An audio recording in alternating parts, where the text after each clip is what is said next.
Maratua, nang kini ko dun sana kita ko bertanya mengenai nanturi nagari itu Pangulu. Jadi pituahnya tuh keceknya Pangulu ko sapatah katonyo jadi pituah, kurinahnya jadi toladan. Nah, apa penjelasannya tuh Maratua? Banyak nama tua. Bismillahirrahmanirrahim. Kato sapatah jadi pituah, kurenah jadi toladan.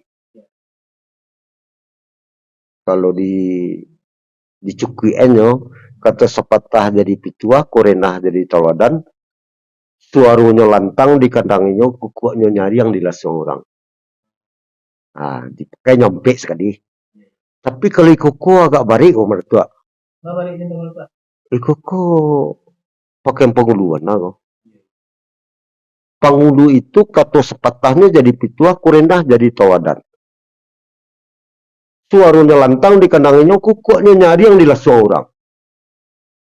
Itu yang pangulu. Itu sifat pangulu, bukan datuaknya. Sifat pangulunya. Padahal di garis bawahnya mana tuh? Sifatnya. Kalau datuaknya banyak. Kabur datuak Purworejo bah. Takkan tuh nan sifat datuaknya tadi. Banang kata sepatah jadi pituah, kurenah jadi toladan. Apapun yang disampaikan, tidak ada yang sisio bermakna soalnya. Yang disampaikan, tidak ada yang sisio, tidak ada yang mubazir.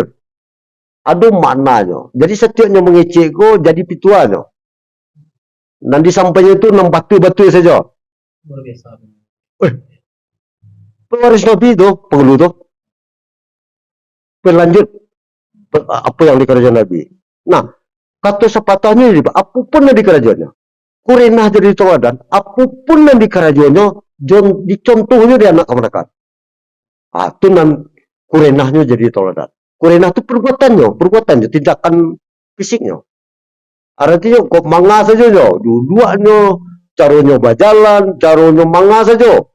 Dicontohnya di kemerdekaan. Bisa jadi teladan, karena perbuatan itu tidak baik. Itu yang disampaikan tadi, kata sepatahnya jadi pituah, kurenahnya jadi toladan.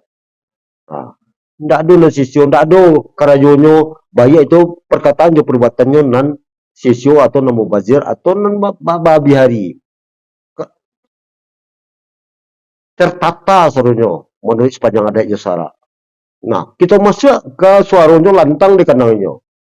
Lantang mukasinya bukan kareh pada tua. Anu disampainya ke manakan ko dipatunya di kanakannya. Di kamanakannya itu nan di kandangnya. Nah, anu disampainya bukan kareh suaranya ndak kata itu loh. Disampainya lunak saja ya. Tapi didangannya di kemanakannya, dipatunya di kemanakannya. Karena disampainya tadi, masuk tadi kata sepatahnya jadi pituah tadi.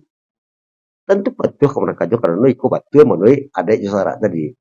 Nah, suaranya nyariang dilasung orang untuk nagari termasuk di belakang ada didangannya dulu yubat wilongku tuh karena dipakainya tadi kata sepatah jadi pintu aku rinah itu tadi kamu nyopai paguno durang. Nah kini mah balik kini nagari nak tahu mau tak cari salah di mana tuh sudah ambo tak tahu takut menyimpan itu. Mungkin itu keterangan bisa mau sampai pada tua mau jalan di Sikoko walaupun tak panjang walaupun sakit walaupun beberapa kato mudah-mudahan rumpahnya di kita rumah samu. Amu sudah itu pada tua. Assalamualaikum warahmatullahi wabarakatuh. Waalaikumsalam.